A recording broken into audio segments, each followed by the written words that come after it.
नारी बच्चे और बच्चे।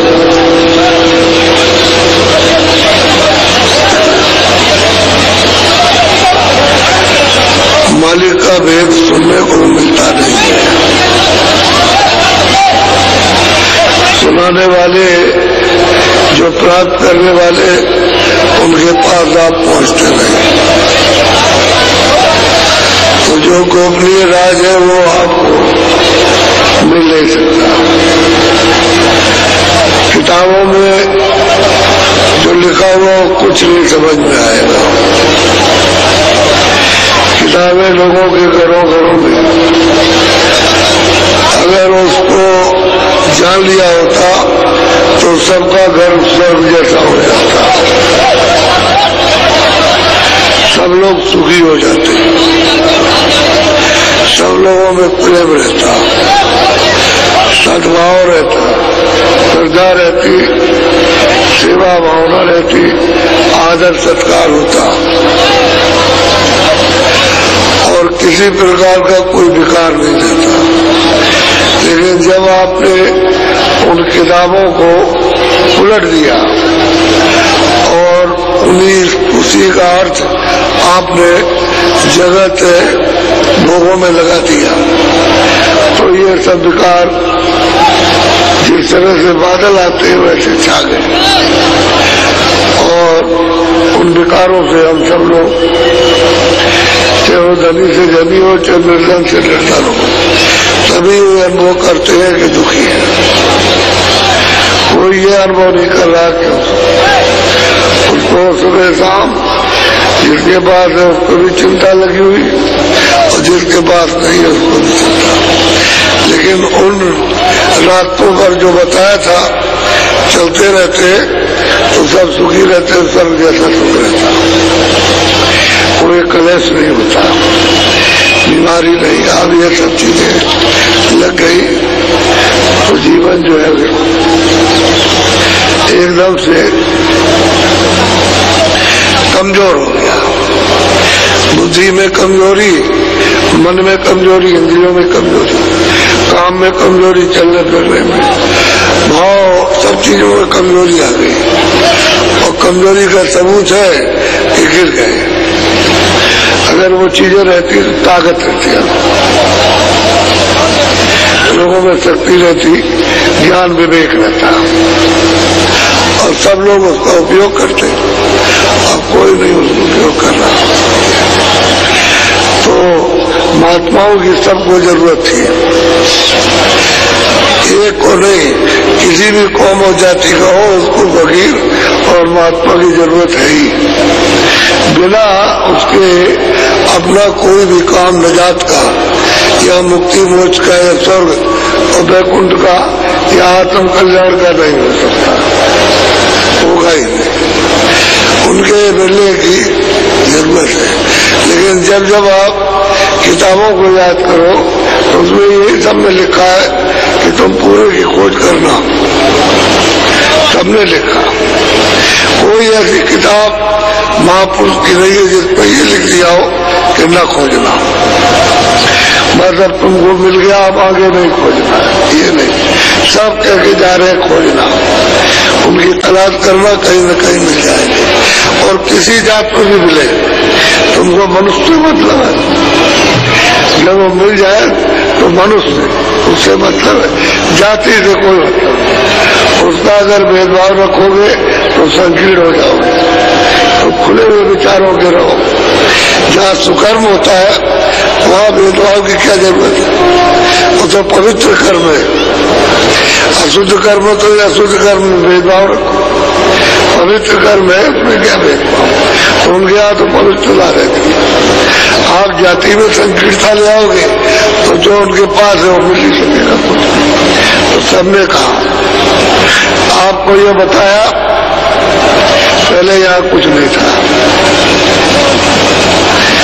न जमीन थी, न आसमान था, न जल था, न अग्नि थी, न वायु और न आग थी। तो न ये पूरब था न पश्चिम था। जब ये नहीं होगा तो ये भी नहीं होगा। ये भी सूरज और चांद नहीं थे, न तारागण। और स्वर्ग भी नहीं था, वैकुंठ भी था, ब्रह्मा भी नहीं थे, विष्णु भी नहीं थे, शिव भी नहीं थे, और इनके ऊपर आद्या मां शक्तियों भी नहीं, और ऊपर में जो ईश्वर है, जो खुदा, वो भी नहीं थे, और उसके ऊपर में माया, माया के ऊपर में ब्रह्म, वो भी नहीं थे, फिर उसके ऊपर पृथ्वी, और पृथ्वी के ऊपर पुरुष, वो भी नहीं थे, और महाकाल भी नहीं था, और कोई भी रचना नहीं। ऊपर में जितने ये सब विस्तार किया सत्पुरुष ने, वो भी नहीं थे, उसके ऊपर अलग पुरुष भी नहीं थे, अगम पुरुष भी नहीं थे, बस वो एक अनिया नामा अग सच्चिदानंद प्रभु धामा, जो आपकी रामायण में कहा कि एक अन्य अनामा अग सच्चिदानंद प्रभु धामा एक था, कोई नहीं था, कुछ नहीं था। यहाँ जब कहीं नहीं था कुछ, तो क्या, जब वहाँ कोई नहीं था तो वो अकेला था, और ये सब उसी में समाया था, सब उसी में था, और उनका लोक और धाम और उनकी रचना वो अकय। अकय का मतलब है कि कोई नहीं कह सकता, उसको अकय कहते हैं। अकेला था, जब उनकी मौज मर्जी हुई तो उन्होंने अलग लोग बनाया,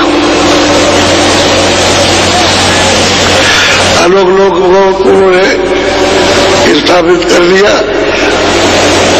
अगम लोग को स्थापित किया, अलग लोग, फिर सतलोग एक ही फोर्स में, उनकी एक ही ताकत में, उस आवाज में, यानी ये तीनों लोग अलग बन गए।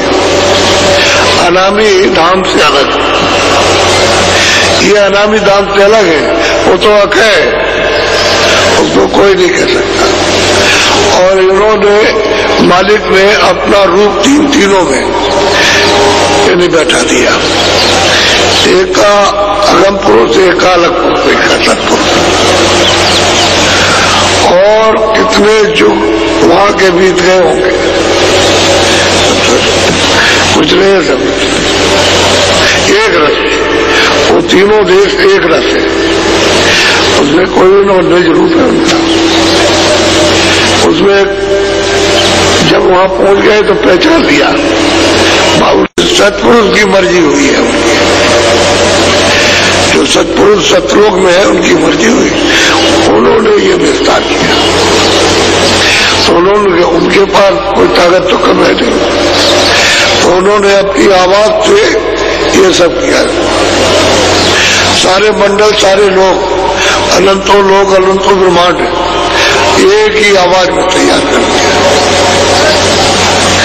और कुछ भी बना सकते हैं, उनकी मौजूद,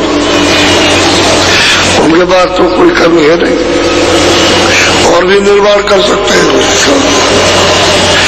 एक ही आवाज में उन्होंने ये सब मंडल बनाए, और यहाँ कोई नहीं था, खाली आवाज पर ये सब बना दिया। जैसे आप कोई भी न रहो तो ये आकाश है, जमीन है, तो ये उन्होंने बना दिया, ये सब मंडल बना दिया, और जितना भी मसाला था नीचे, उसके नीचे सतह में, वो सब नीचे उतार दिया उसी आवाज के साथ, तो मसाला भी चलाया सब, और अलग अलग छान करके, कारण मसाला, फिर सूक्ष्म मसाला, फिर लिंग, फिर स्थूल, उसको वहीं से अलग करते चले आए,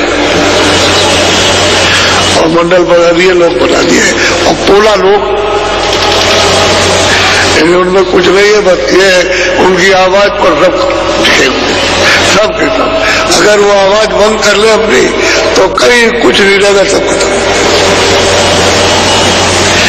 फिर उन्होंने जब ये सब तैयार कर दिया तो सत्पुरुष ने फिर अपने 16 पुत्रों को वहां से भेजा, जो उनके सुत कहलाते, उनको भेजा, और अलग अलग लोकों में उनको स्थापित कर दिया। सबसे छोटे पुत्र जो है सतपुरुष के नरेंद्र भगवान है, जिनको मुसलमान खुदा कहते हैं और ईसाई उनको गाड कहते हैं, हम लोग जो है भगवान कहते हैं उनको। और जैनियों में 3 सरकार है, सबसे छोटे, बाकी इनसे सब बड़े बड़े। ये सबसे छोटे पुत्र हैं।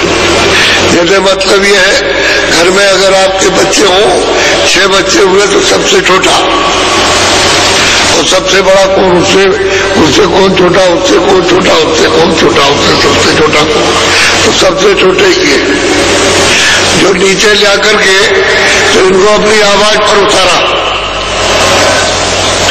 उनके लाने की आवाज अलग है, उसको ले करके उतार दिया और अपने अपने स्थानों पर इनको भर दिया। तो इनका स्थान है सेंटर कमल, ये सबसे नीचे स्थान है। इसके ऊपर में त्रिपुटी, उसके ऊपर में दसवां द्वार, उसके ऊपर में भगवान, और 12 जो है उनके अलग है। इनको उतार के बैठा दिया। फिर इन्होंने अपने स्थान पर बैठ करके, वो एक तरह का धुरा है, ऐसे घूम रहा, उसी में बैठे हुए और झूल रहे, ऐसे पूरा का पूरा। ये जितना भी है पूरा मंडल घूम रहा है। ऊपर भी ऐसे, इसका राउंड सबसे कम ऐसे, और उसका उससे भी तेज, और उसका उससे भी तेज, और उसका उससे भी तेज है, सब घूम रहे। और बीच में ये सब झूला झूल रहे हैं, बैठे हुए सब झूला झूल के सब तपस्या कर रहे हैं। उसी का ध्यान अखंड हो रहा। और कितने युग और कितने कल एक तक ध्यान होकर सब लोग कर रहे हैं, उसी सत्पुरुष का। तब इनसे सत्पुरुष प्रसन्न हुए। कोई छोड़ा छोटी मोटी तपस्या तो की नहीं है, बहुत सब किया। तब इन्होंने सबने तपस्या की और सबसे प्रसन्न हुए। पूछा, भाई तुम, हम तुमसे खुश है, तुम क्या चाहते हो हम देंगे। तब इन्होंने मांग लिया वरदान। तो सत्पुरुष में मतलब ये है कि अब कह दिया कि अच्छा दे देंगे। फिर ये सुरतों को जो चेतन थी उनको भेजा, उनको भेज दिया होता। तो उन्होंने अपने शब्द पर इनको भेजा। उनके शब्द का आने का अलग है, सुरतों का शब्द अलग है, उनको इन पर उतार दिया, लेकिन लाए उसी रास्ते पे। और उन्होंने कहा कि देखो तुम जा रहे हो नीचे, तो शब्द को मत छोड़ना, यानी आवाज मत छोड़ना, नाम को मत छोड़ना, पकड़े रहना। उसी को साउंड कहते, इसको पकड़े रहना, छोड़ना नहीं। उतार दिया, वो चले आए, सबको खंडों में तकसीम कर दिया, बांट दिया, सुरतों को बांट दिया, इतना ये इतना, सबको बांटा है।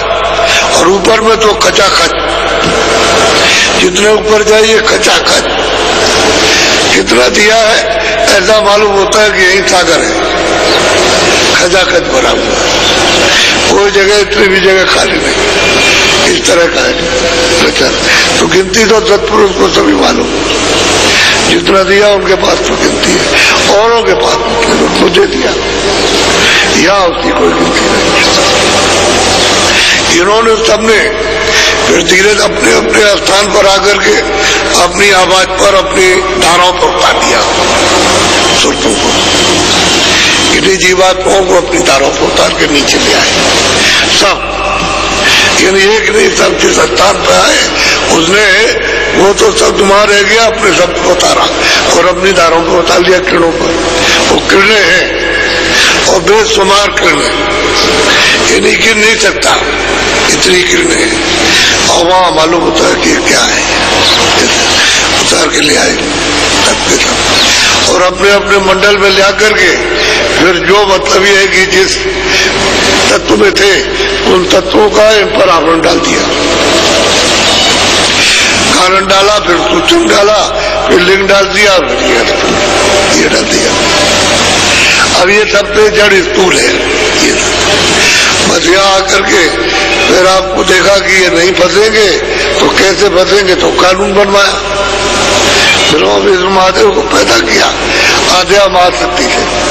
और फिर ये जब आए तो एक सूरत को 3 सूरतों को यहाँ भेज दिया कि जाओ इनको जाकर के बताओ जाकर के कि नियम बन गया है, कानून विधान बन गया और तुमको सबको दिया जाता है कि अब इसका पालन करना।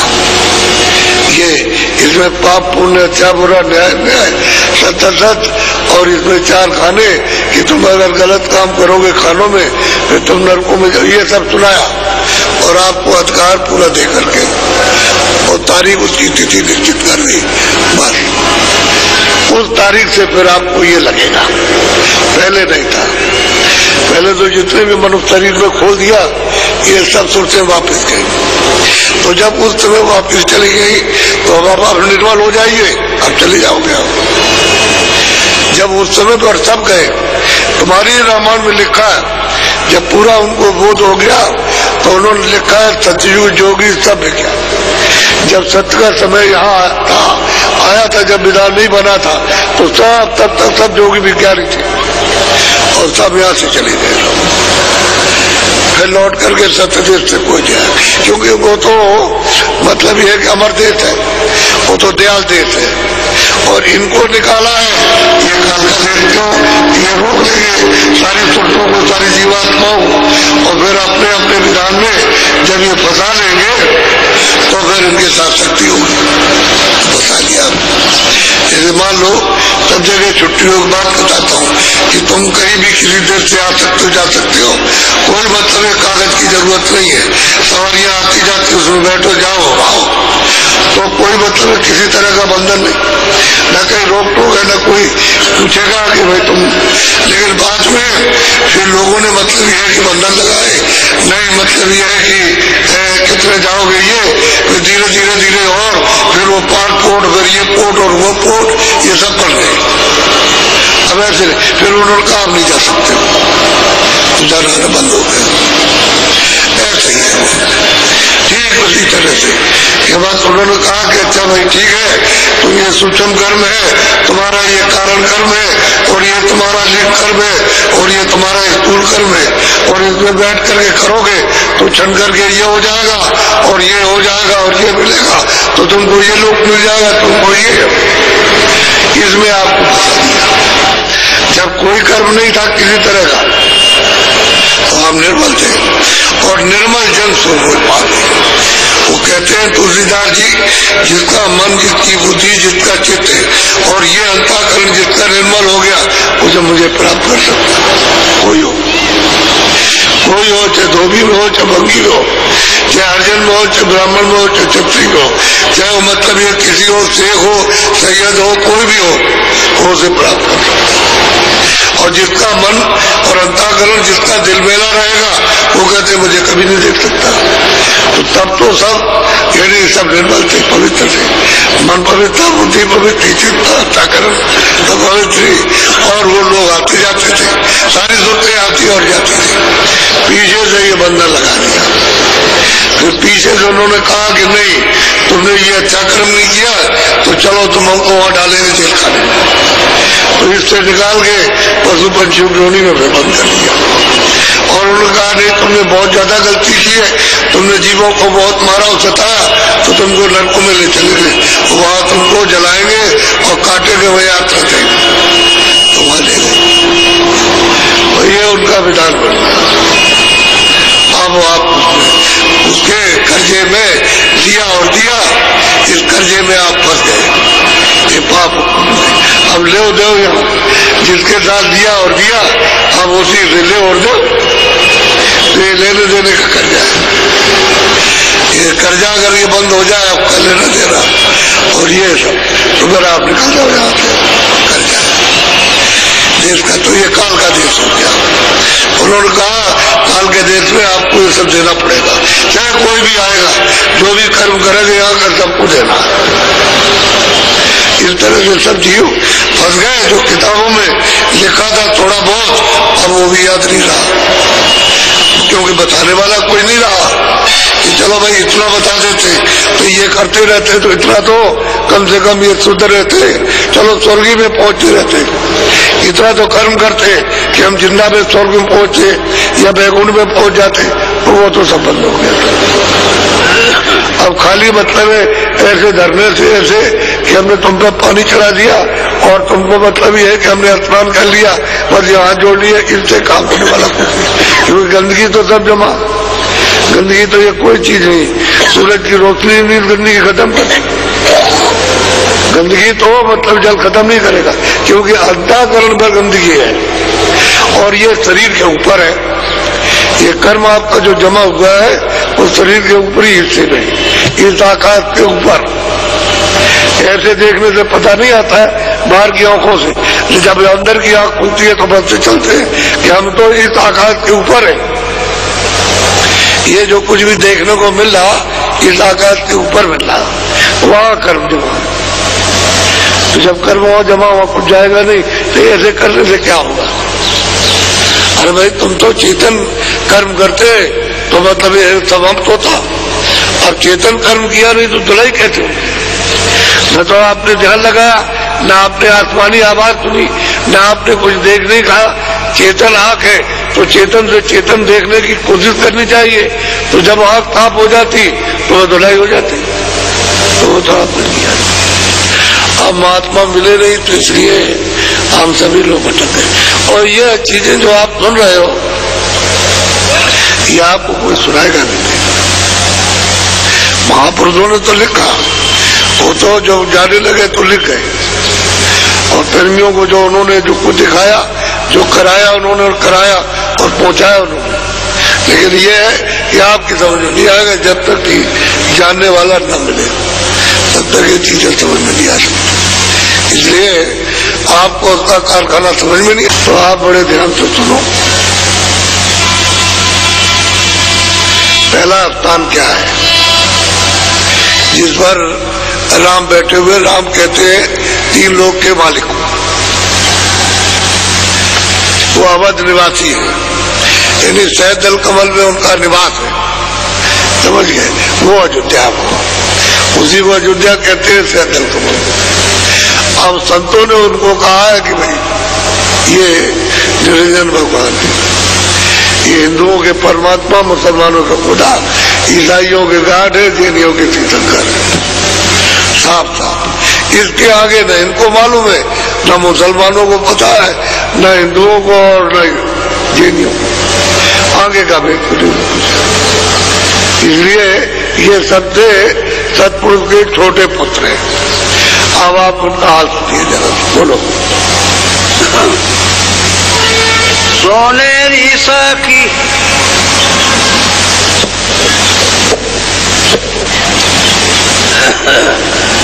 सोनेरी सखी तोई भेद बताऊं, प्रथम स्थान खोल कर गाऊं। वो सभी सुरतों को कहते हैं कि हे सुरतों,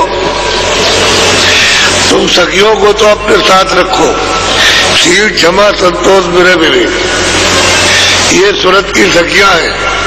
अगर ये साथ हो जाए तो ये जितने भी काम, क्रोध, लोभ, मोह और ये सब विकार दूर हो जाए। तो कहते हैं अरे सूरत, तू सखियों को साथ ले ले अपने, जो तेरी सखियां थी, और मैं प्रथम स्थान खोल के बताता हूँ। तो इनको साथ लेना ही पड़ेगा। महाभक्ति में तो ये सब साथ ले आएंगे, शील भी रहेगी, क्षमा भी रहेगी, संतोष भी रहेगा, विनय भी रहेगा, विवेक भी रहेगा। ये पांच रोज सूरत की सखियां है, और इसी से जब विवेक होता है तो सत असत की पहचान होती है। तो ये सूरत मैं प्रथम स्थान जिस पर तीन लोग के मालिक बैठे हुए वो खोल करके बताता हूँ तुझको, तो ध्यान दे के सुनो। सहस कमल धर नाम सुनाऊं, ज्योति निरंजन वासन। स्थान सहजल कमल है, और उनका स्थान सहजल कमल, और उनका रूप है ज्योति, नाम उनका। खोल करके तुझको बताता हूँ कि सहजल कमल में बैठे हुए और सहज टूंडारों वाले, और इन्हीं को श्याम सुंदर कहते हैं, और बहुत ही सुंदर है। यानी जब कोई देख ले तो इन्हीं पर कुर्बान हो जाएगा, निछावर हो जाएगा अपने आप को कि यही सब कुछ है। ऐसा मालूम होता है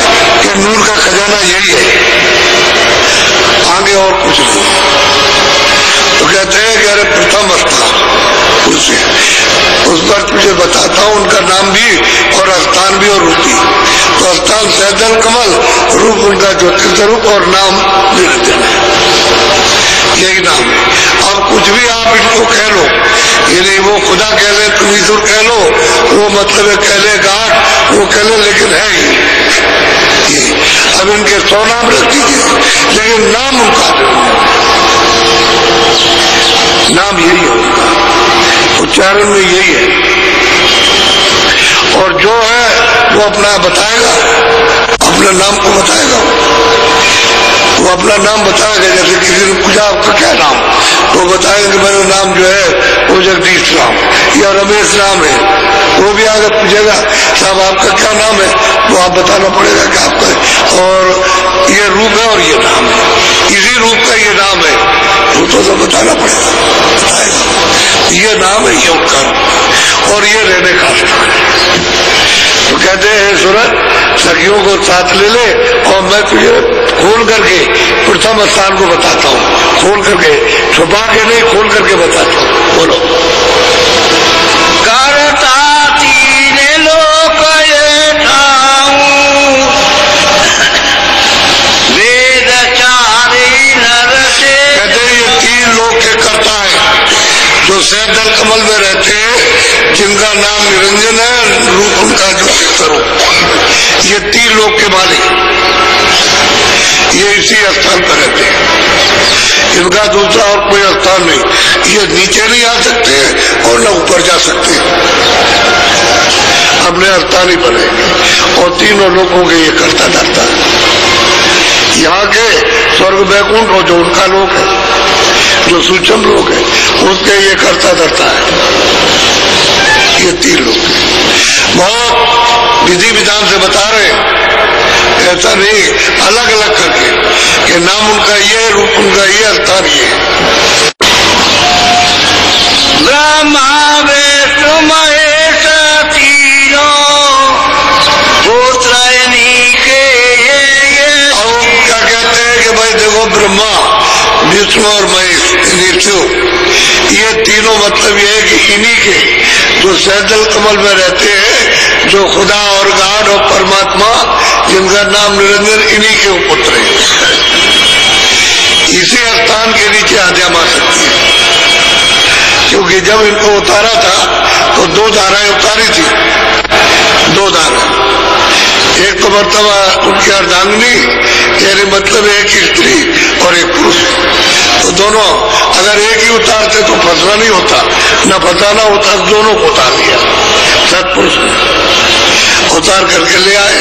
तो कहते हैं कि यही 3 लोक के मालिक है और इन्हीं के ये 3 पुत्र हैं और इन्हीं से इनकी आवाज थे, सैदल कमल में इनकी आवाज, उसी आवाज से इन्होंने जब समाधि लगाई तो इनको सुनाई दी, इन्होंने बनाए ब्रह्मा ने। जब वेद लिख दिए तो आद्या मां शक्ति ने पूछा, पिता का तुमने दर्शन किया है? कहते हाँ हमने किया। तो ध्यान लगा करके उसने देखा कि इन्होंने नहीं किया, तो उसे पूछा विष्णु से कि तुमने पिता का दर्शन किया? तो कह लगे हमने नहीं किया। तो कहा तू बड़ा झूठा निकला। कह लगे मैंने दर्शन किया, तू बहुत ही झूठा है, समझ गए। तो उसको तुरंत शराब दे दिया कि जाओ जगत में तुम्हारी कोई पूजा नहीं करेगा, और 2 से कहा कि तुम्हारी जगत में पूजा होगी। इसलिए आद्या महाशक्ति का श्राप है ब्रह्मा को, तो उनकी पूजा नहीं होती है। उनको आशीर्वाद दिया कि तुम्हारी पूजा, तुम्हारे नाम की होगी, पूजा होगी तुम्हारी, तो उनकी लोग पूजा करते हैं। ब्रह्मा की पूजा नहीं होती। लेकिन वेद उनकी आवाज से जो निकले वो ब्रह्मा ने लिखे, जो आवाज सुनाई दी। उन्होंने कहा कि तुम लिखो, तो लिखने लगे अपना, लेकिन रूप का दर्शन नहीं हुआ था, स्थान का दर्शन नहीं। आवाज आई उनको, और लीजा जैसे टेलीफोन से आप कहीं बात करो तो रूप तो नहीं दिखाई देता, लेकिन आवाज सुनाई दे रही, तो आप जो बोला वो लिख दिया। तो वो आत्म भाषा पहले सब लोग समझते थे, यहाँ भी सब समझते थे। जब तक विधान नहीं बना था तब तक वो आत्म भाषा सबको सूरत की भाषा सब समझते थे। और सूरत की बात अलग है। तो जब सूरत ऊपर जाएगी तो वो सब समझ लेती है, सब मालूम हो जाता है। तो तीनों पुत्रिनी के अभी आकर के उन्होंने अपने अपने गुण बताए कि मेरा काम है उत्पत्ति करने का, ब्रह्मांड का, तो मैं उत्पत्ति करूंगा। तो एक का काम है पालन पोषण करने का, विष्णु का काम है पालन पोषण करने का, और शिव को स्थान दिया संहार करने का कि जिसको मकान दो उसमें छीन लो। अब मकान दिया, उन्होंने दे दिया, उन्होंने पालन पोषण किया, उन्होंने छीन दिया। अब आप जो ले लेंगे मकान, इसी को कहते हैं मृत्यु। और मौत किसको कहते हैं? जन्म देने वाले ब्रह्मा, पालन पोषण करने वाले विष्णु और संहार करने वाले शिव, ये तीनों निरंजन भगवान के पुत्र हैं। और तीनों को उनका दर्शन नहीं है, और जिस दिन दर्शन कर ले उसी दिन वो अपना काम छोड़ देंगे। सब काम संसार का छूट जाएगा, जहाँ बैठे बैठे कर रहे कोई काम नहीं करेगा। इसलिए उनको आदेश आज्ञा मां शक्ति को कि मेरे पास मेरा वेद न जान सके। तो ये कैसे जान सकते? तो माता ने उसको वेद को छुपा लिया। पुत्र ठीक है, बोलो। जीवन कुल मेरा तर चाइन मिल के जीवन घेरी लिया। अब बैराट की रचना तो इन्होंने बैठ करके किया, वहां उन्होंने बनाया तो वहां है स्वर्ग में, बैकुंठ में, वहां बैराट की रचना वो, और यहाँ काम यहाँ दे दिया गया। इन्होंने सबने मिलकर के और मसाला मसाला पा करके फिर ये रचना बना दी। ये इनका काम ब्रह्मा विष्णु महादेव का, लेकिन पुत्र किसके? निरंजन भगवान के, खुदा के। तो आपको तो ये मालूम नहीं है, ये अपनी शक्तियां देखते रहते हैं तो लोग कहते हैं कि भाई खुदा की शक्ति आई है। अब मालूम तो उनको है नहीं, ये तो पता नहीं उनको असली चीज। और जो सच्चा खुदा उसे कहाँ मिलेगा? वो तो सिवाय संतों के और लोगों को कहाँ मिलने वाले। ये तो मतलब है किसी को पता ही नहीं है कि उसमें क्या है। तो ये भी तो जोत में बैठे हुए, इनके पास भी जोत है। तो अब कोई अगर गया तो कर लिया, अच्छा यही है, उसी को खुदा कहने लगे। खुदा बिल्कुल चुप करके बैठा हुआ, किसी को नहीं मिलता। संतों ने उसको आकर के साफ साफ जान किया, बताया कि देखो भाई वो है, और आप लोग को समझते नहीं। हिंदू मुसलमान सब भूल गए, जैनी और ईसाई सब भूल गए, भूले बैठे। कुछ अगर उन किताबों को कुछ थोड़ी बहुत भी समझ लाने लगे तो कुछ का कुछ हो जाए, लेकिन उन किताबों को उल्टा जो उसमें है वो नहीं, दूसरा कर रहे अपना मनमानी, मनमुखी सब काम करते, मनमुखी धर्म चल रहा है और मनमुखी काम हो रहे हैं, किताबों का काम नहीं हो रहा। जिस शरीयत में आपको रहना चाहिए था उसमें कोई नहीं है, न हिंदू है, न मुसलमान, न सिख, न ईसाई, उस सब उन्होंने छोड़ दिया और सब मनमुखी हो गए। इसलिए सब बेकार हो जाते और बोझे लग गए उनके ऊपर, सीधे नरक को जाने का। यानी इधर से शरीर से निकाला और फौरन जीवात्मा को वहां यानी मतलब में पहुंचा दिया नरक। तो जब दूसरे का वहां छोड़ आएंगे, और वहां की तो यात्रा अलग है। अब संतों ने जब देखा तब उनको समझाया, अरे भाई तुम कहाँ जा रहे हो? तो आपको ये वेद तो मालूम नहीं, बोलो। जाल बिछाया जग में वाली, इनकी पूजा जीव सवारी। क्या करें बेचारे, जब उन्होंने विधान बना करके और जाल बिछा दिया और इसमें कहा तुमको ये मिलेगा, तुमको ये मिलेगा, तो बेचारे क्या करें? धीरे धीरे धीरे धीरे फिर जो पुण्य करते रहे तो पुण्य का भी आवरण आ गया, और जब ज्यादा आवरण आ गया तो मोजा लग गया। उधर से आपका ध्यान रख गया, नाम से टूट गए और उस प्रकाश से अलग हो गए और अंधेरे में आगे पर्दे। तो धीरे धीरे फिर आपने अशुभ काम किए तो फिर पर्दा आगे बंद हो गया। जब तक पुण्य करे तब तक तो यानी थोड़ा बहुत कुछ तो झलक आती थी, लेकिन जब आप अशुभ करने लगे तो वह बंद हो गया। फिर आँख बंद हो गई, कान बंद हो गए, नाक बंद हो गए, ऐसा जाल बिछा दिया। तब हम अंधेरे में हो गए, जब अज्ञानी हो गए, कुछ नहीं सोचता है, तो अब जिसकी चाहो उसकी पूजा करो। अरे पूजा तो करना चाहिए, चलो भाई हम ब्रह्मा को भी देखेंगे, उनका दर्शन करेंगे, विष्णु का, शिव का, वो बात तो है नहीं। तो वो भी तो अंदर ही जा करके होगा। जब घाट पर आओगे और यहाँ से जब तुम्हारा अंतःकरण निर्मल हो जाएगा, सूरत निर्मल होगी, मन बुद्धि चित्त निर्मल हो जाएंगे, तब तो उनका दर्शन होगा। तो अंदर तो कोई जाता नहीं, सब बाहरी हुआ करते थे। कोई कहता है इसी पेड़ में रहते थे, उसको कहते हैं, कोई कहता है पहाड़ में, तो कोई कुछ कहता है। ये सब करने लगे।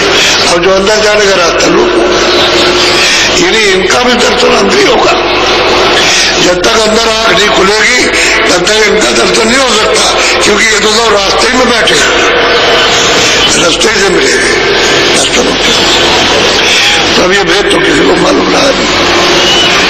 तो आपने ये किया था और बस लग गए, आप करिए थे, अब क्या करूँगा?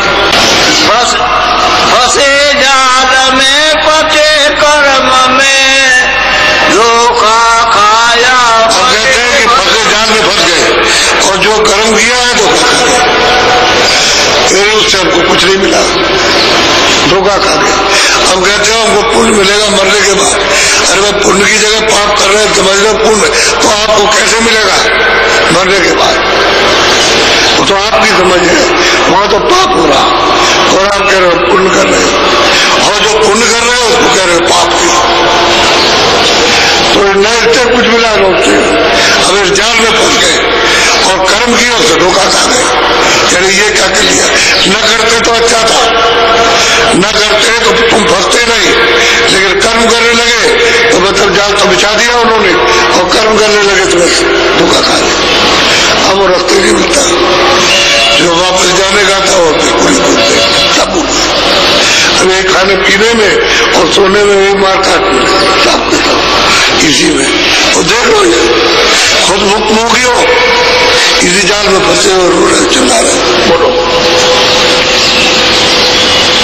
अब इनको कोई समझावे सत्य पुरुष का भेद। अब किसी मुसलमान से कहो भाई खुदा तो वहां है, अगर इनको समझाया जाए कि ये क्या करते हो, ये नहीं करना, असली इबादत करो, असली भजन करो, असली ये जिस्मानी ख्वाहिशों की ये इबादत उसको कबूल नहीं है। ये शरीर से जो कर्म करते हो वो उसको पसंद नहीं, वो तो रूहानी, वो सूरत से तुम उसकी इबादत करो, उसका भजन करो, तब जाके काम बनेगा। अगर इनको समझा तो उल्टा मानते। ये मुसलमानों के विरोधी है, हिंदुओं के विरोधी, उल्टी बात करते और झगड़ा करते। हम तो खुद अपना भोग कि सीधी बात करो तो झगड़ा करने तैयार। वो तो बताते हुए हम तो भुक्तभोगी हैं, इनको बताने से वो झगड़ा करते हैं कि हम नहीं मानते आपकी बात को, तो बताइए और क्या होगा। और वही महापुरुष कहते हैं कि भाई अगर उनको बताया जाए कि खुदा ऐसे मिलेगा, वो चलो खुदा का दीदार दर्शन करो, भगवान का साक्षात्कार, तो कहते झगड़ा करते, तो इनको नहीं छोड़ा चाहते। जो जाल बिछाया और जो कर्म किया उसमें बच्चे बिल्कुल भरम में आ गए, उसमें बच्चे तो भरम नहीं जाएगा तो आप उधर कैसे जाओ? झगड़ा करते। सच्ची बात, सच्चा रास्ता, सच्चा निशान, सच्चा उसका नाम, सच्चा रूप उसका बताया जाए और उसी की आवाज यानी पकड़ाई जाए। ये बात आवाज से उतारे गए और उसकी आवाज सामने है, लेकिन ये है कि आप झगड़ा करो, ज्ञान नहीं लाते। तो बताओ फिर महात्मा क्या करेंगे? चुप हो जाए। यदि अपना भला नहीं चाहता मनुष्य नहीं पाकर तो अब क्या करे? उससे कौन झगड़ा करे? वो तो दयालु है, वो तो दया करना चाहते हैं कि भाई किसी तरह से इसके ऊपर दया हो जाए, तो आप उन्हीं से झगड़ा करते हैं जो कुछ देने वाले होते हैं। अरे भाई लड़का घर में रहता है, बाप ने 2-3 चाटे माने मार दिए, उसको खीर और पूरी बना के दिए, जे बेटा खाओ, तो बस उठा के फेंक देता है। ठीक वही हालत है आपकी कि महात्मा कुछ दे तो उठा के फेंक देते हैं। इतनी गुस्सा, इतना क्रोध है आप, इतनी अज्ञानता है, जो देते हैं और फेंक देते हैं वही बच्चे की तरह। फिर उसको चुपकारते, फिर नहीं मानते, उठ के चल देता, भागने लगता। ठीक ही हालत है। ये तो महात्माओं का अनुभव है। बोलो। तो नहीं माने झगड़ा ठाने, पक्षपात कर कहते हैं कि भाई मानते तो है नहीं, झगड़ा करते हो, पक्षपात करते, ये जो कहोगे उसको नहीं मानेंगे, हम तो ये अपना मानेंगे, उस पर मानते कि हमारा तो यही है जो कुछ है। तो स्वामी जी महाराज कहा करते थे कि जिसकी आदत पड़ जाती है किसी तरह की कोई काम हो, तो वो आदत बहुत देर में छूटती है। तो ये इनकी आदत पड़ गई है, अब वो आदत नहीं छूटती। आदत छोड़ने तो मिल जाए, तो मतलब ये, अरे भाई चीज तो अपने पास है, सब खजाना अपने पास भरा हुआ, खोदना कोई और बिना खोदे वो मिलेगा नहीं। चीज तो अपने पास अपने आंखों के ऊपर है, अब वो खोदना है तो खोदने के लिए कोई हमको उसकी जुक्ति बता दे कैसे खोदेगा, तो ऐसे मिल जाएगा। तो थोड़ा सा सहारा दे दे तो आप खोद सकते हो और मिल जाएगा। उल्टा कुआ गगन हुए और बिरला भर के पिए, बिरला पंछी पीता है। पंछी कहते हैं सूरज को कि उड़ने वाले तो तुम बन जाओ, निर्भर तो हो जाओ, उड़ जाओ, निर्भर होते ही उड़ोगे, लेकिन वो कोई तब नहीं।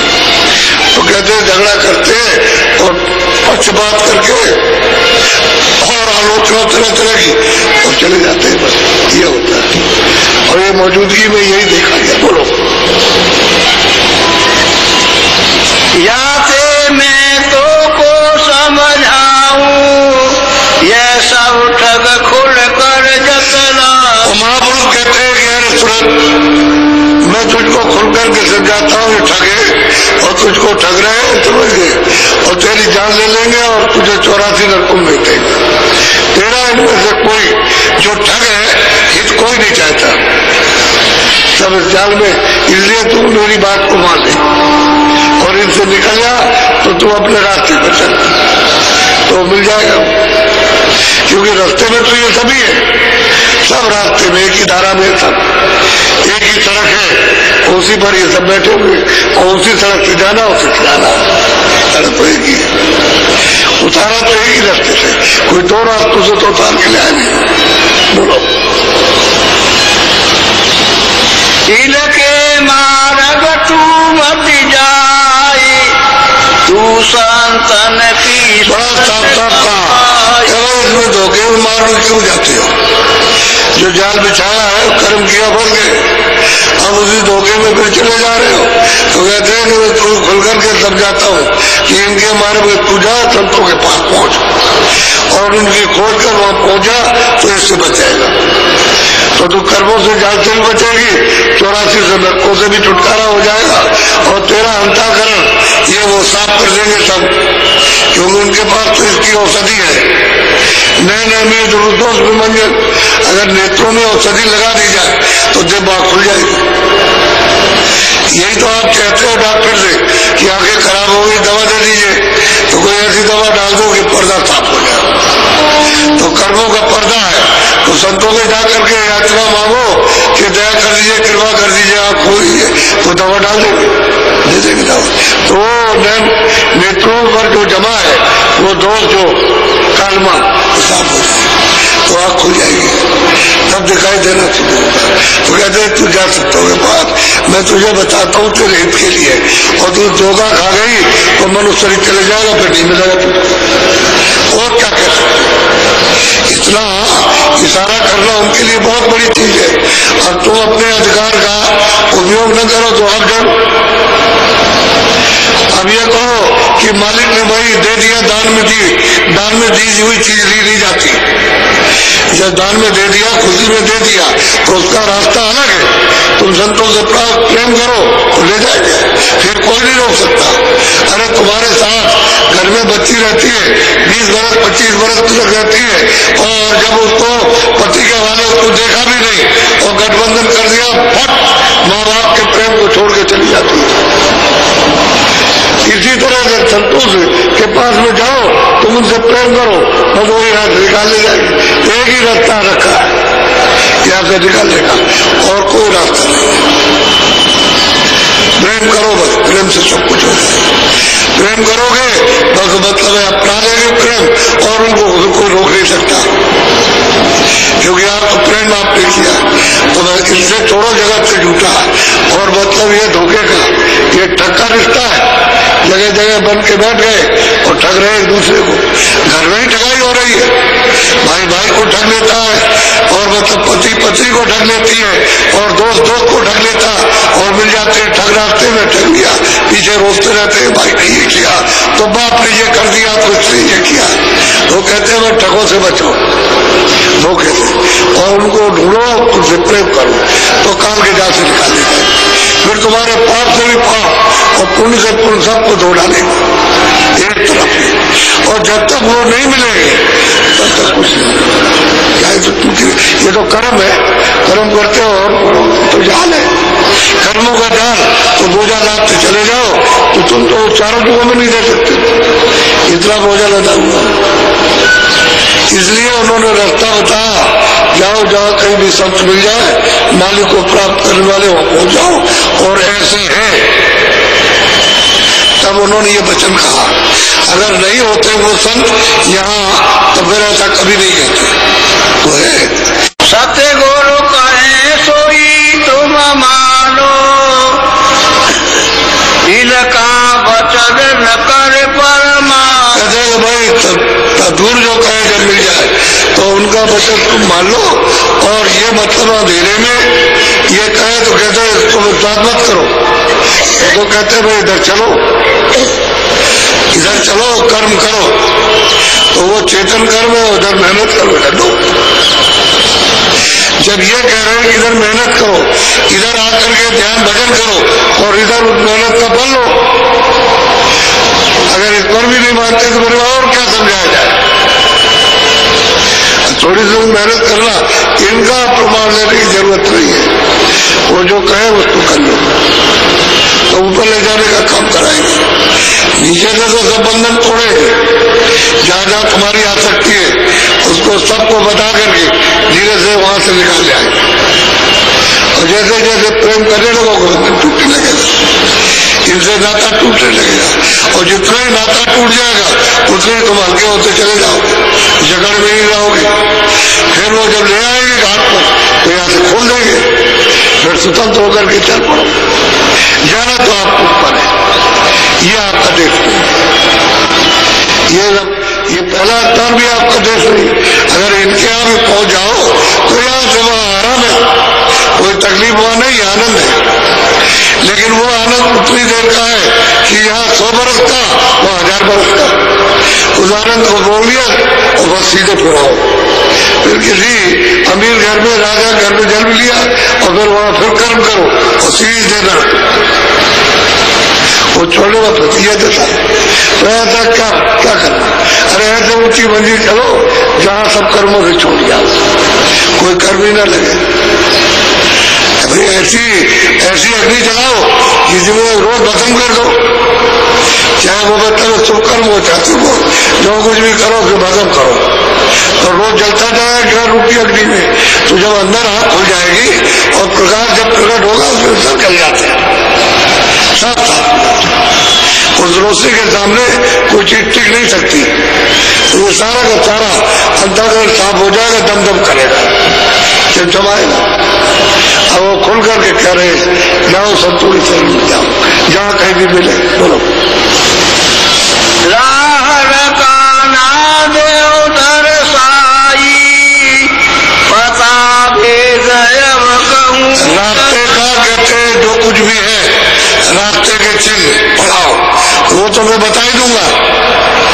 और जहां आया वहां तुझे पहुंचा दूंगा कहां से आया, और क्या है पता सब बता दूंगा कि वहां का रहने वाला। अरे सूरत तू वहां की रहने वाली है, हे रूह हे जीवात्मा तू वहां की रहने वाली, वहां पे आई है और रास्ते का सब भेद बताऊंगा और रास्ते से ले चलूंगा तुझको, और जैसे जैसे आई वैसे वैसे दिखाता चलूंगा, सब कुछ बता दूंगा तुझे, ले चलूंगा तू बात को मान ले, सब बताऊंगा बात को मान ले, और मनाना चाहते तुम मान जा और घर की तरफ चल पड़ा। और क्या सिखाना, ये तो तेरा घर नहीं, ये तो जो कुछ भी देख रही 84 और नरकों के चलन का रास्ता है, ये अपने घर में जाने का नहीं कि हम जीवात्मा को घर पहुंचा दें, शरीर तो नाश हो जाएगा तुझे वहां डाल देंगे, तुझे उसे बंद कर देंगे तुझे, तो फिर क्या करेंगे, कुछ नहीं, वो तो किसी कह भी नहीं सकती, वहां कोई जाएगा भी नहीं और कोई उसकी आवाज भी नहीं सुनेगा, ये दशा है वो तो काल की अत्यंत मतलब है कि यानी मतलब ये है कि यात्राओं की कोठरी है, तो चिल्लाते रहो सुनने वाला कौन है, लाखों मील आवाज जाए कोई नहीं सुनता, तो ऐसा काम क्यों करती है, पूरा रास्ते का भेद और जो जहां से आई वो तेरा मालिक, वो सब कहते हैं दिखा देंगे, दर्शा देंगे, दर्शाने का मतलब दिखाना, लगा देंगे, लगाने का मतलब है दिखाना है कि देखिए मालिक तेरा, कहते आजा, ऐसे कहते आजा तुझे और चल तुझे सब रास्ते का भेद बता दे और वहां से चल के तुझको दिखा देंगे, सीधा सीधा कह रहे हैं और उसमें इधर उधर की बात नहीं है, कहते दिखा देंगे, तू हाथों जाओ करते बोलो मन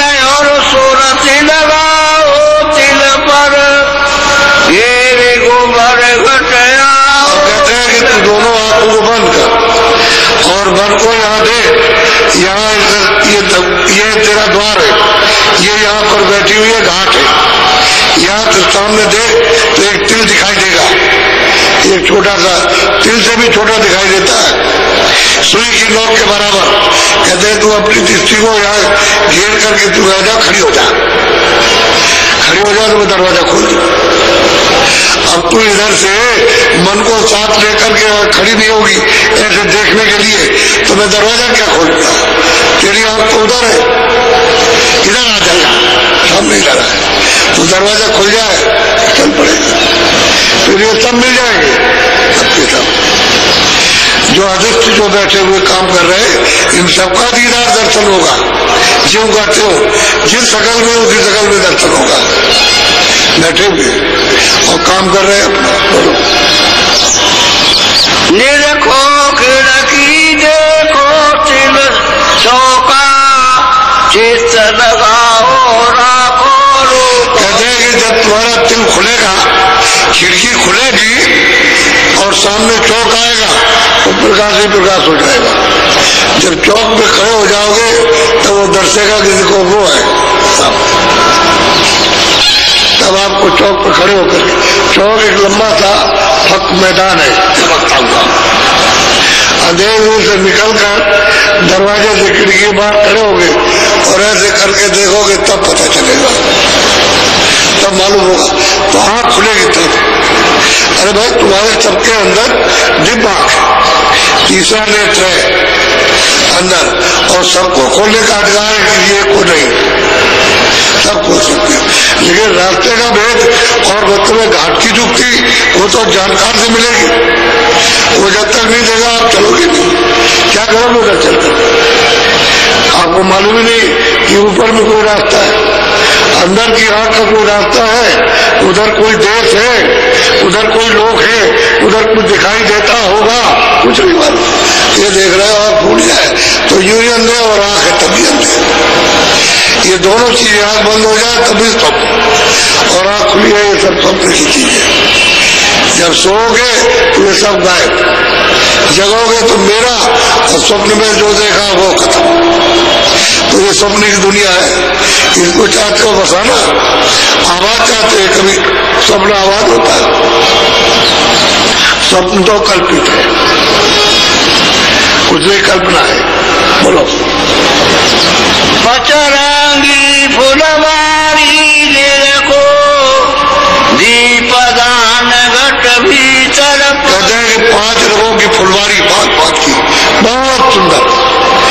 ऐसे बड़े बड़े बगीचे मिलेंगे जैसे आप पूरे संसार में घूम रहे हो, ऐसे बड़े बड़े एक एक बगीचा ऐसा सब बड़ा कि घूमते रहो मतलब ये बगीचे, तो आप तो ये कहोगे दुनिया से बड़ा ही बगीचा, ये अलग अलग रंगों का अलग अलग बगीचा। उसमें जब देखोगे पचलंगी फुलवारी और बगीचे और फूलों को, और वहाँ जो सिंह शरीफ में नर नारी रहते उनकी सूरत मूरत को देखोगे तो देख करके आश्चर्य करोगे, करे ये क्या, ऐसे बढ़िया सुंदर और मुकुट और कपड़े ऐसे लबास उनके कि वो यहाँ कहीं देखने को किसी राजा बादशाह के यहाँ भी नहीं मिलेगा, न ऐसा कोई बना सकता, ऐसा लबास, इस तरह का उनका ऊपर का वेशभूषा मुकुट ऐसा चमकता और दमकता, तो तुम तो वहां मोहित हो जाओगे, कहोगे बस यही सब कुछ है ये, ऐसे पचलंगी फुलवारी। और मतलब ये इधर उधर सामने देखो दीपदान, ओ दीपक जल रहा, उजाला हो रहा होता सामने दिखाई देगा, लेकिन पहले खिड़की का बाहर मैदान, चौक में लगा हुआ खड़े होकर के फिर ये सब पचलंगी फुलवारी जो है उसको सब देखो, और उसके बाद तब वो दीपदान, तब मतलब ये उसकी झलक आएगी, तब चलो उसकी तरफ, वो सब बताएंगे और सब आपको सब समझाएंगे, अंदर से भी समझाएंगे जैसे बाहर से समझा रहे, बाहर से भी समझाते, और अंदर ले चलेंगे दर बताएंगे, और अंदर न बताए तो जाएगा कैसे, वो तो बताने से चलेगा कि नहीं ये तुम यहाँ मत रोको, ये रास्ता नहीं है, चलो तुम इधर से ले जाएंगे उसको, तो अंदर भी बताएंगे बाहर बताएंगे, लेकिन तुम ये समझते हो कि वो नहीं बाहर रहते, बाहर नहीं तो अंदर जाते जाते, वो तो ऊपर चढ़ करके जाते, तो जो ऊपर के जाता है अपनी सूरत को चढ़ा ले जाएगा तो रास्ते में मिलेगा, चलो तो उधर, तो कहते हैं सामने दीपता बिना दिए बत्ती के जलना, कोई दिन ऐसी लीला देखो नील चक्र आगे पे, कहते हैं कि फिर देखो उसको, वो जो आपको जो दिखाई दिया है आगे और बढ़ो जरा सा, तो नील चक्र वो गुरु का द्वार है, गुरु का दरवाजा वहां पर, वहां से आपको साफ मालूम होगा, नील चक्र से उस पर पहुंचाओ और फिर उस पर खड़े हो जाओ,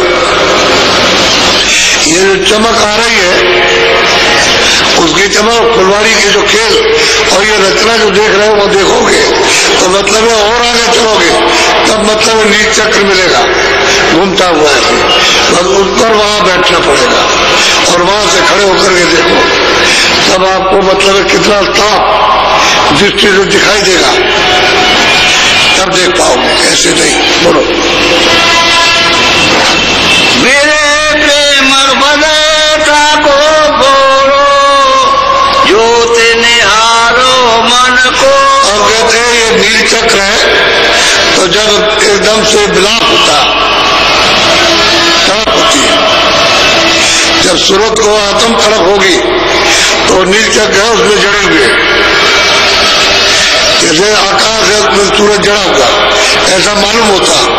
इसी तरह से पता चलता है कि नीला आकाश है लेकिन इतना चमकदार वो जड़ा हुआ हो, कहते हैं बिरस है तो वो एकदम से टूट जाएगा और एकदम धड़ाका होगा, इतनी आवाज होती है जोर की, इतनी आवाज होती है कि मूर्छा आ जाएगी कि सारा संसार टूट गया एकदम से, इतनी जोर की आवाज होती है।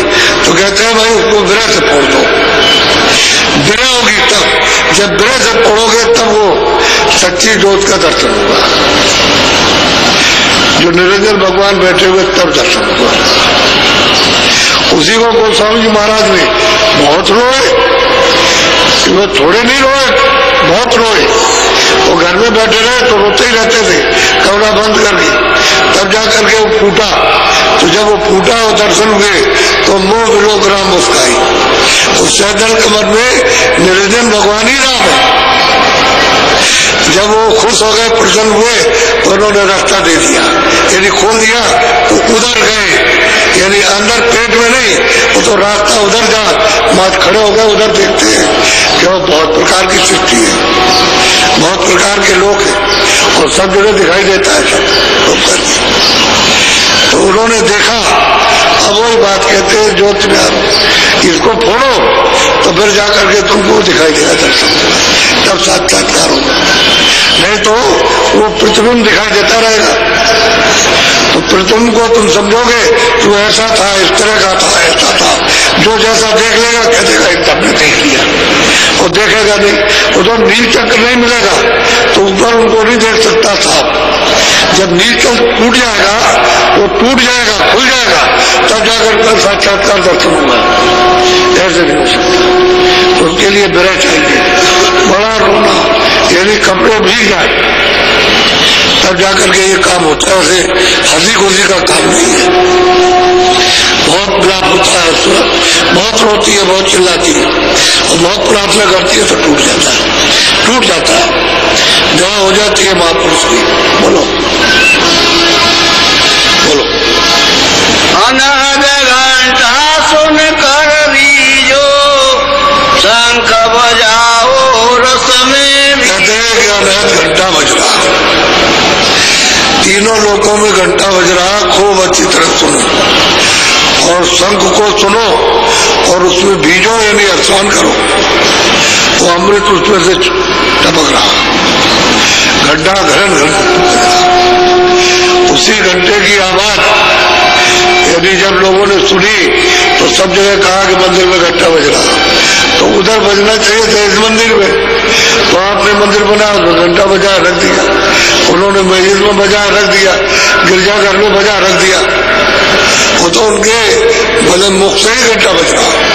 और संत कहते हैं सुनो, जो बज रहा है उसको सुनो, रस में भीगो, अमृत में स्नान करो, तब ताकत आएगी, तब बल आ जाएगा। वो तो आत्म खुराक है, सुरतों की खुराक है अमृत पीना, जब वो पिएगी अमृत तो फिर ताकत आएगी, फिर बल आ जाएगा। तो घंटा फिर तो इसी मनुष्य रूपी मंदिर में घंटा बज रहा है। अगर ये तुम्हारे कान साफ हो जाए, आँख पाप हो जाए तो सुनो भी और देखोगे घंटा बजता है इसी मंदिर में। ये मनुष्य जितवानी ये मस्जिद है, इसमें आप तुम्हारी आवाज हो रही है, इसमें 24 घंटे मंदिर बज रहा, गिरजाघर में बज रहा और आप उसको नहीं सुनते। सच्ची इबादत हो, भजन नहीं करते, नकली करते हो, उठा बैठी का करते हो और बताया गया भाई सच्ची बात करो रूह से, जीवात्मा से, वो तो कोई करता नहीं है, बस ये सब करते हैं। कोई कुछ करेगा, कोई कुछ करेगा और कोई बताएगा तो उसको कहोगे नहीं काफिर है, हिंदू कहेंगे नास्तिक है। अब वो ये तुमने वो जो बताना चाहते हैं वो तुम कुछ लेने समझ नहीं चाहते, तो क्या करें? घंटा शंख बजाओ और फिर उसको खूब अच्छी तरह से सुनो और रस में भीगो और फिर उसको पकड़ो, चढ़ चलो। जब चढ़ोगे तो जहां से वो घंटा शंख बज रहा वही जाके पहुंच जाओगे, तुम नामी और ये धाम। तब आपको जब दर्शन होगा उनका तो बताओ कितनी धाराओं वाला सैकड़ों धाराएं कुछ नहीं, इतनी धाराएं और उन पर सब पर ये जीवात्माएं आ रही जा रही, आ रही जा रही, आ रही जा रही, वो देखने का दृश्य होता है। तब बोल होता है कि भाई जीवात्मा किस, इसलिए तुम पर नहीं जा सकते, अपनी धाराओं को उतार लिया। अब ऊपर का जो उनको बोध नहीं है इसलिए ऊपर को सुन नहीं सकती है, तो उनको ऊपर का बोध कराया जाता है। जब वहां चलो तो ये आवाज आ रही है उसको पकड़ना, तब ऊपर जाओगे। तो वही होकर के जाना, घंटा और शंख इसको सुनकर के वहीं से निकल जाओ, ऊपर की आवाज आ रही है उसको पकड़ना। वो तो बताएंगे हर मुकाम पर मिलेंगे, हर एक मुकाम पर, वो छोड़ेंगे नहीं, हर एक मुकाम पर मिलेंगे, जो यहाँ बताएगा वहां भी मिलेगा। तो कहते हैं पहला ये है, बताया उन्होंने कि इस तरह से जब चलोगे तो मिलेगा, और ये रास्ता नहीं चलोगे और महात्मा के पास नहीं जाओगे, उससे प्रेम नहीं करोगे तो कुछ नहीं मिल सकता। जो वो कहे वो बाकी ये सब जो कर रहे हो ये सब धोखा है, इससे आपको कुछ मिलना जुलना नहीं है। जब अभी तक नहीं मिला तो आगे भी कुछ नहीं मिलता। धोखे धोखे में रहोगे और धोखे का जाल बिछाया, फिर उसी धोखे भरम में कर्म करने लगे तो भरम में फंस गए कि ये ठीक है, कि ये ठीक है, कि ये करे, कि ये करे, ये नहीं तो वो करे, वो नहीं तो ये करे, तो ये भरम हो गया। अब भरम में कोई काम नहीं आया, न ये काम न वो काम, और इसी में बस फंस करके मनुष्य शरीर समाप्त हो गया, चले गए। ये पहनाया स्थान बताया, सतगुरु पूरे वर्ण सुनाया। भाई पूरा सतगुरु जब उसको देखने वाला होगा वो उसने ये सब सुनाया, और फिर इसके ऊपर जाएगा तो दूसरा स्थान, फिर उसको सुनाएगा कि भाई ये स्थान, और चलो इसके ऊपर भी दूसरा स्थान, उस पर ब्रह्म विराजमान, वो इनसे भी बड़े मतलब इनसे बड़े पुत्र हैं। जब वहां पहुंचो, वहां चलोगे तो उससे मतलब ऊपर है, तो उससे तीसरा जो है उससे भी बड़ा, तो उसका देश भी बड़ा है। इनका देश सबसे छोटा और ब्रह्म का देश इससे बहुत बड़ा, बहुत ही बड़ा, और ऊपर में जो है और बहुत बड़ा, बड़े से बड़ा। तो जब तक वो जानने वाला नहीं मिलेगा तब तक ले कौन जाएगा, वही ले जाएगा। तो आज आपको केवल ये बताया कि किन लोगों से मिलेगा और वो लोग क्या क्या पाते हैं, ये आपको इसी के साथ समझ आती जाएगी। इसलिए आप लोग इस रास्ते पर चलो तो साकारी रहो, ना आपका घर छूटेगा, ना आपकी खेती छूटेगी, न दुकान, न दफ्तर, न मजदूरी, ना आपके बाल बच्चे। उसमें वहां जहाँ काम करते हो लगा हुआ काम है, ये शारीरिक पोषण के लिए उद्यम है, इसको अपना अपना करते रहो सब लोग, और जो चीज मिले इसकी मरम्मत पट्टी करो, इसको निरोगी रखो। तो साकार से और संयम से निरोगी रहता, और साकार नहीं रखोगे संयम नहीं रख सकते। साकार रहेगा तो संयम का भी विचार रहेगा, ये शरीर संयम से बरतो, तो इससे काम जो लो संयम से लो, ताकि मतलब ये है कि टूट फूट न जाए। जब टूट फूट जाएगा तो बेकार हो जाएगा। क्यों बीमारी को बुलाते हो? साकारी रहो, असुधार मत करो कि तुमको इससे ताकत मिल जाएगी, इससे ताकत मिलेगी, इससे मिल जाएगी, इससे ताकत मिलेगी। ताकत लेकर के तो तुम बर्बाद हो गए।